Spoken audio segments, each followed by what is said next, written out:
Labdien! Sveicināti, kā katru nedēļu tiekamies atkal Mēdī dienas kārtībā, un šoreiz ar mani studijā kopā ir mani kolēģi no Latvijas Rādio Madara Frīdriksona. Sveika, Madara!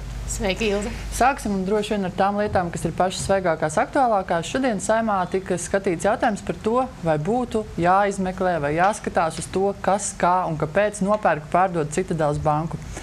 Saeima lēma, ka šis jautājums nav papildus jāskatā, tad izskatās, ka Citadele tiek pārdota, un tas, kādi ir bijuši apstākļi, kāds ir bijis darījuma summa, to mēs uzzināsim post factum. Madara, kā tev šķiet, vai gadījumos, kad runa ir par miljoniem un simtiem miljoniem, vispār tas ir korekti sabiedrībai paziņot kaut ko post factum? Kaut ko paziņot post factum, tā varbūt nav tā labākā praksa. Ja?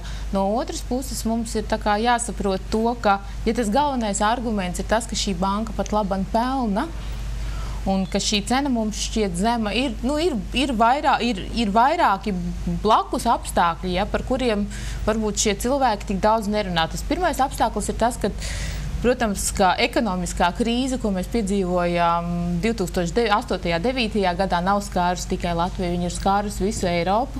Kā rezultātā daudzās valstis ir glābušas bankas, pārņēmušas, un principā šobrīd bankas Eiropas tirgu banku netrūkstēs. Tostarp labākos tirgos, ienesīgākos tirgos, drošākos tirgos, ņemot vērā mūsu ģeopolitisko situāciju, kas, protams, ir viens arguments, kādēļ mēs varbūt neesam saņēmuši tik augstu cenas piedāvājumu, kā būtu vēlējušies vai ieraudzījuši tos investorus, ko mēs gribētu būt redzējuši.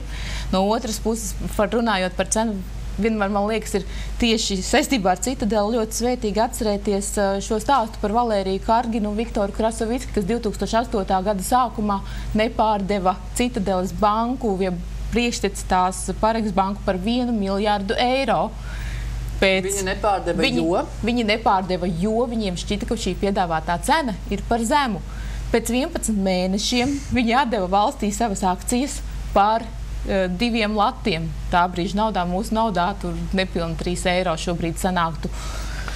Mēs jau neesam tik naivi, lai saprastu, ka no šī darījuma viņi jau neiegūtu tikai 1 eiro. Ja? Tātad tur pēc tam gāja runa arī par kaut kādām dividendēm un kas tik vēl ne, ja? Uztur naudas un tā tālāk. Jā, bet viņi tās saņēma arī no šīs bankas tajā laikā, kad viņa maksāja šo eventuālo miljārdu. Ja? Tā kā principā par cenu gaidīt labāku cenu it kā liekas, ka var vienmēr, jā, bet tas, vai tu sagaidīsi labāku cenu, cik daudz cilvēku nekustamo īpašumu tirgu ir apdedzinājušies tieši ar šo faktu, ka viņi nepārdeva savu īpašumu tajā brīdī, kad bija cenas augstas, jo viņiem šķita, ka varbūt pēc gada vai 2 gadiem būs vēl augstāks. Bet, lai nebūtu, teiksim, tāda tukša pļāpāšana, kā to mēdz darīt mūsu politiķi, varbūt mēģināsim kopā rekonstruēt vienu būtisku faktu, kuru, manuprāt, auditorija arī tā īsti nezina. Cik īsti valsts ieguldīja? Ja es nekļūdos, gāja runa par 800 miljoniem latu, ja? Jā, vairāk, tas ieguldījums kopējais ir vairāk nekā 1 miljards eiro. Tātad 700, ja mēs latos runājam, 800 miljoni latu. Jā, protams, tas, ka mēs neiegūstam atpakaļ pārdošanā šo cenu. Jā, un šobrīd tiek runāts, ka mēs iespējams pārdodam apmēram par 90 miljoniem eiro. Jā. Tātad 10 kāršu zaudējums. Jā, bet mums ir jāatcerās, ka vēl aizvien pastāv tāda lieta kā sliktā banka, jeb reverta, kuras portfelī ir daudz īpašumu, kuri tieši tāpat tiek tirgoti, kuri tieši tāpat maksā valstī naudu šobrīd. Jā? Un arī nevajag aizmirst, ka Citadele jau ir tikai šī labā banka. Jā, jā, bet tāpat laikā tā aritmētika ir diezgan, teiksim, tā bēdīga. Ieguldam, es teikt apaļoju, 700. Dabūnam 70. Kā tev šķiet, vai tajā momentā, kad valsts izlēma, ka ir jāglābj Parex Citadele, viņi zināja, ka tas zaudējums būs ar tik milzīgu mīnusu? Es domāju, ka to droši vien neviens nezināja. Tāpatās pirmo reizi, kad tika atlikta Citadeles pārdošana, par to attiecīgi vienojoties ar Eiropas komisiju, protams, ka tika cerēts uz lielāku cenu, ko samaksās šie investori. Un es gribētu teikt, ka es personiski, protams, arī cerētu uz lielāku cenu. Bet kas ir jāņem vērā? Ja tas šobrīd ir arguments, kāpēc ir jāpārdod pelnoša banka.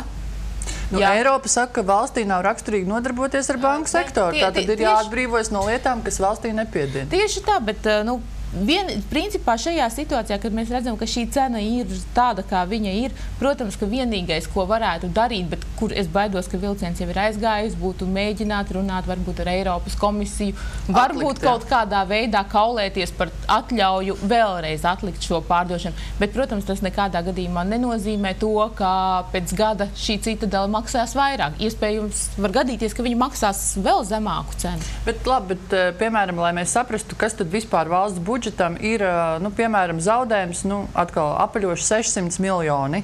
Ja? Kas tas ir? Latvijas valsts budžets tagad laboja, ja es kļūdos, ir ap 5 miljardiem, ja? Vairāk gan. Cik? 7 ar. 7? Labi. Miljardi, mēs tad runājam Latviju par eiro? Eiro. Jā, es par Latviju, tu par eiro, bet jebkurā gadījumā tā.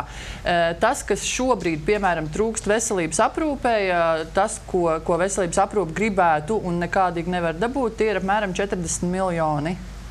Tātad, šis, manuprāt, atkal īsti nav tas... Nē, bet tomēr ir salīdzināms lietas. Tas, protams, ir salīdzināms šādā veidā. No otras puses, tas, ko mēs esam redzējuši Latvijas kuģniecības privatizācijā, vēl dažu valsts aktīvu pārdošanas gadījumā, ir tas, ka tomēr nav vairs 90. gadu vidus, kad privatizācijas fonda ieņēmumi gāja valsts pamatbudžeta vajadzību sekšanai.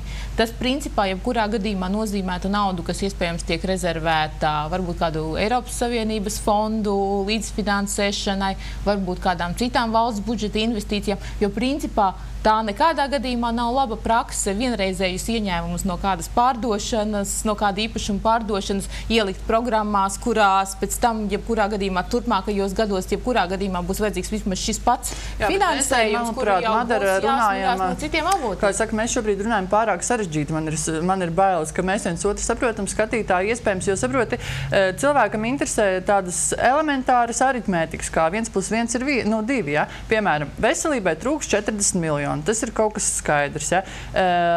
Lai pensijas indeksētu, ir vajadzīgs, nezinu, piemēram 10 miljoni, atkal skaidrs. Un pretī mums stāv vairāki 100 miljoni, kurus mēs vienkārši izgrūžam, paraksam, tāpēc, ka bija jāglābj. Un tad man rodas tāds fundamentāls jautājums, kā tev šķiet, Madara, kādēļ katru gadu mēs utojamies un blusojamies par nieka 10 miljoniem šur vai tur veselībai, kas varētu būtiski atvieglot, piemēram, iešanu pie ārsta, vai par māmiņu algām, kur atkal ir vajadzīgi 10, varbūt 15 miljoni, un pretī mums liek Air Baltica, un pretī mums liek Pareksu, kur ir 100 miljoni. Vai tas ir vispār samērojami uzmest savu tautu elementārās vajadzībās, lai ieguldītu kaut ko, ko vispār ikdienas cilvēks pat nezina?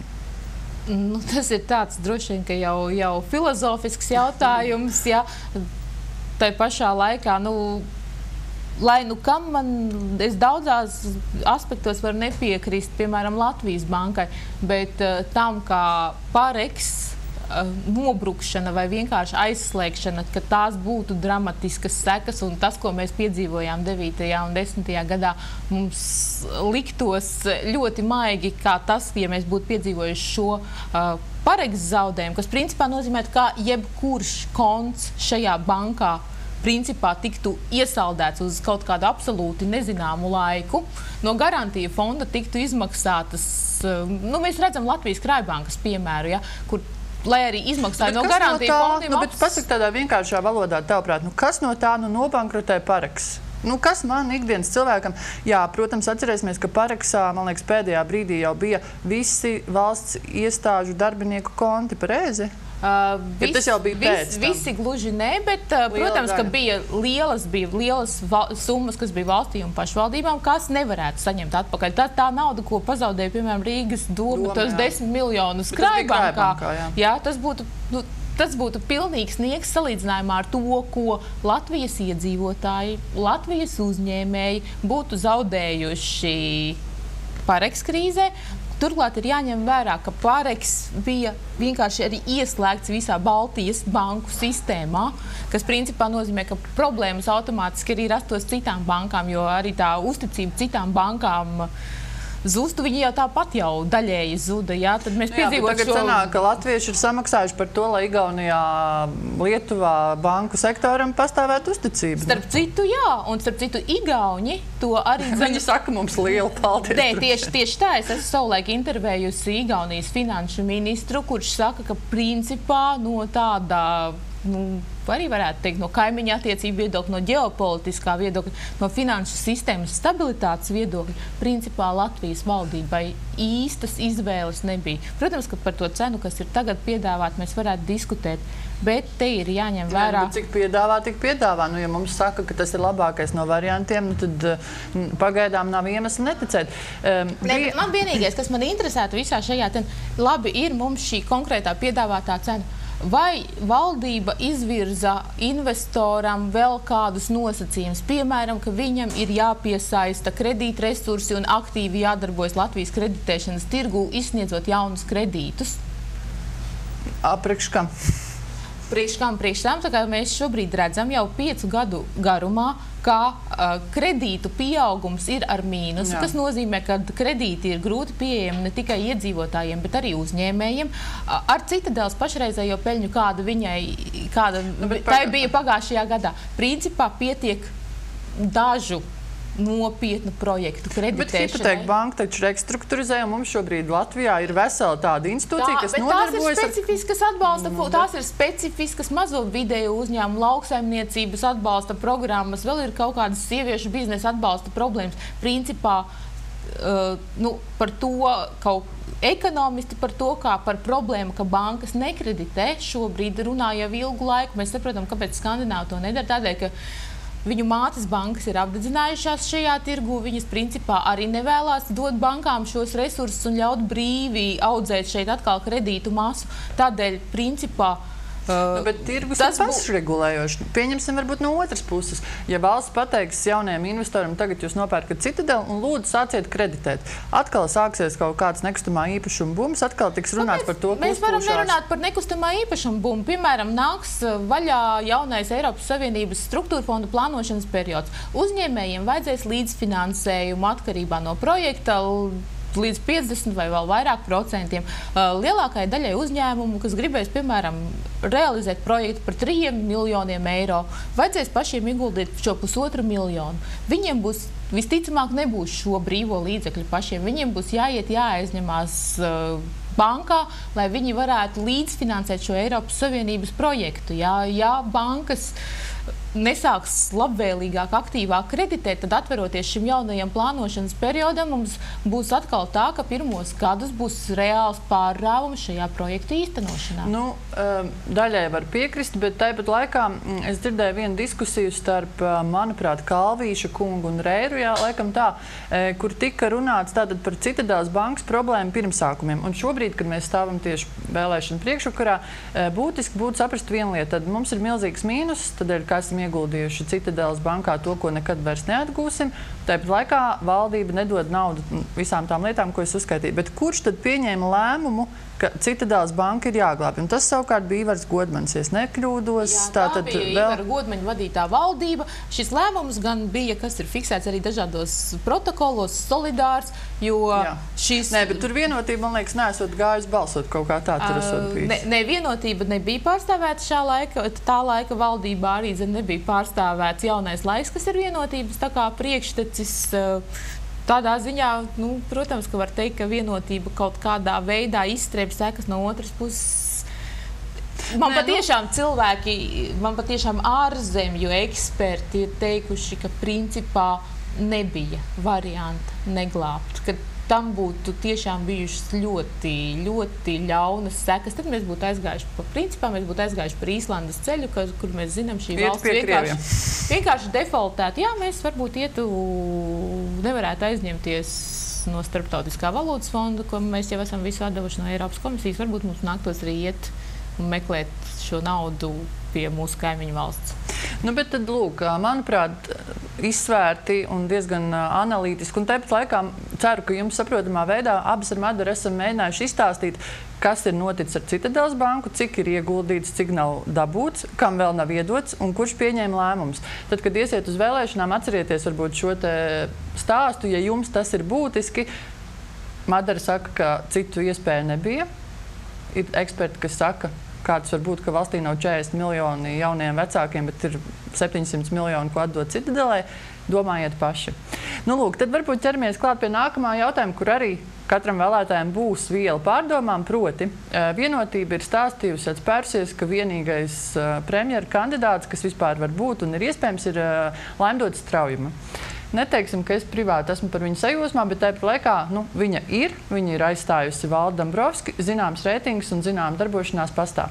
Tāpat laikā cilvēki, kas analītiski skatās uz notikumiem, nevarēja nepamanīt tādu ķēdi, kas ir Andris Piebalgs pēkšņi, manuprāt, diezgan negaidīti iestājas Vienotībā, un dažas dienas vēlāk Straujums kundze it kā starp puķiem saka, ka viņai vispār ļoti patiktos, ja Andris Piebalgs kaut kādu daudz vēlāk, varbūt iesāstos viņas krēslā.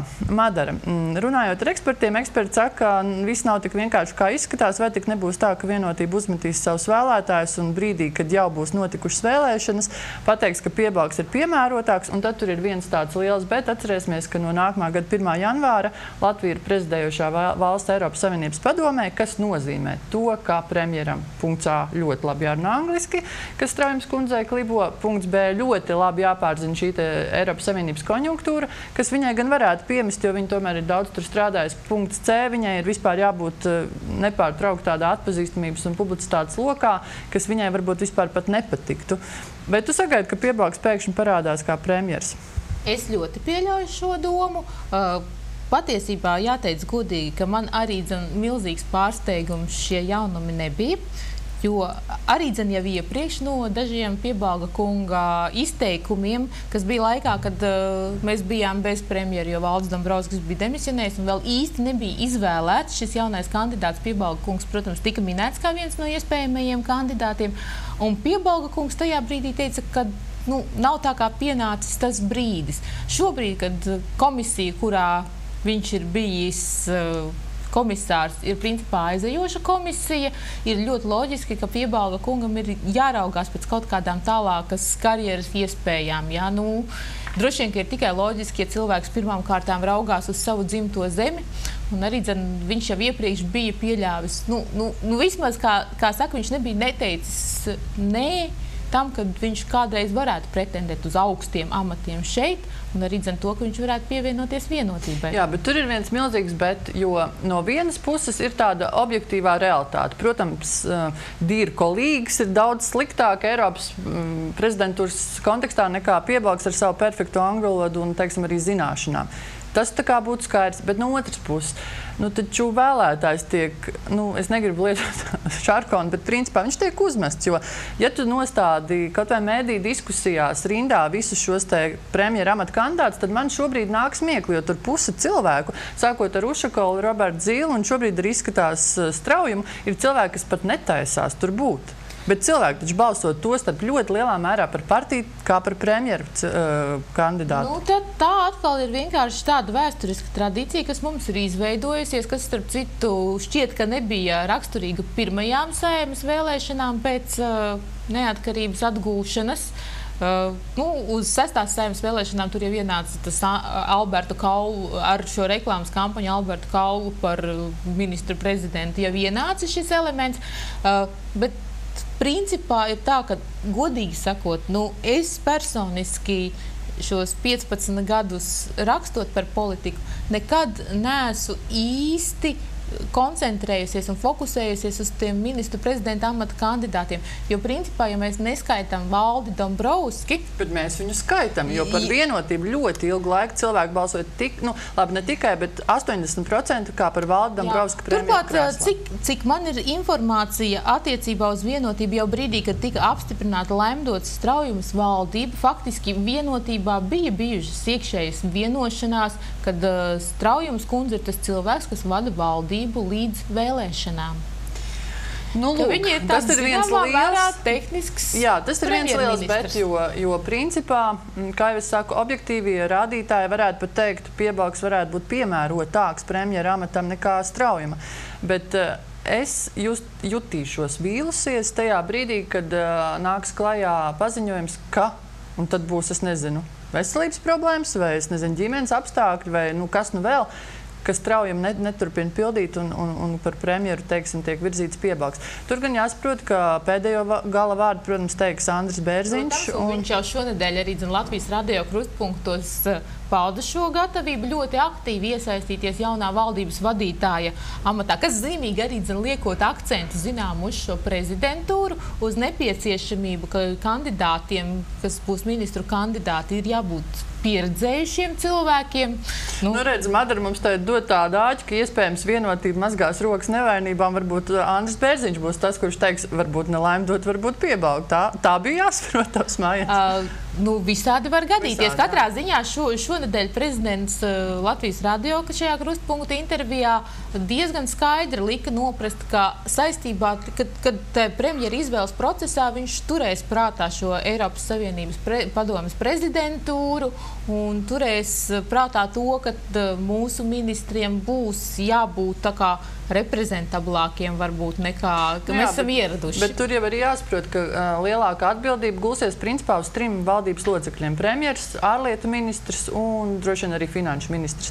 Tad, ja mēs skatāmies uz, piemēram, Piebalgu, Rinkēviču, tur viss kārtībā, tad ir jautājums, kas tad mums būs finanšu ministrs, jo, cik es saprotu, Vilks par to algu un par to... Andris Vilks šobrīd ir pateicis, ka viņš vairāk nepretendēs, kā mēs zinām, viņš arī nekandidē Saeimas vēlēšanās. Ir dzirdēts baumas, kas varētu būt viņa vietā? Izņemot Jāni Reiru. Es teiktu, ka Jānis Reirs nav baumas. Es teiktu, ka Jānis Reirs ir visnotaļ reāla iespēja. Cilvēks, kurš ir vairākus gadus vadījis Saeimas budžetu finanšu nodokļu komisiju, apguvis vairāk vai mazāk šo budžeta principu un veidošanu, kas šķiet bauda arī diezgan lielu vienotības valdes labvēlību un valdes priekšsēdētājas labvēlību. Es domāju, ka viņš ir visnotaļ reāls kandidāts. Tad mēs, ja skatāmies jau tādā perspektīvā, tad nebrīnieties, ja pēkšņi parādās Andra Piebalga uzvārds ātrāk nekā šobrīd sola Straujam, jo Straujam saka, ka Piebalgs atbraukšot rudenī, tad viņam jāaklimatizējas, tad viņš pastīšoties uz politisko situāciju, un tad kaut kad, droši vien nākamgad, izskatās, ka tas varētu notikt ātrāk. Punkts 2. Tātad nebrīnīsimies, ja šeit jau mēs dzirdam un izskan šie tie uzvārdi, kas varētu būt finanšu ministrs. Man tikai jāatgādina, ka arī valsts prezidentam vairs nav tās pilnvaras tik ļoti ilgas. Tātad nākamgad, ja mēs zinām, ka nākamvasar mainās prezidents, un šobrīd tādās aizkulisku sarunās tiek aizvien tā izteiktāk šis te viedoklis, ka ja nāks Piebalgs, tad mūsu visu cienījamā Salvita Āboltiņa droši vien varētu pretendēt uz vietu, par kuru viņa esot sapņojusi un domājusi jau gadiem ilgi, un visu, ko viņa cieš Saeimā, viņai ir viens gaišs mērķis, tātad valsts prezidenta amats. Skatīsimies.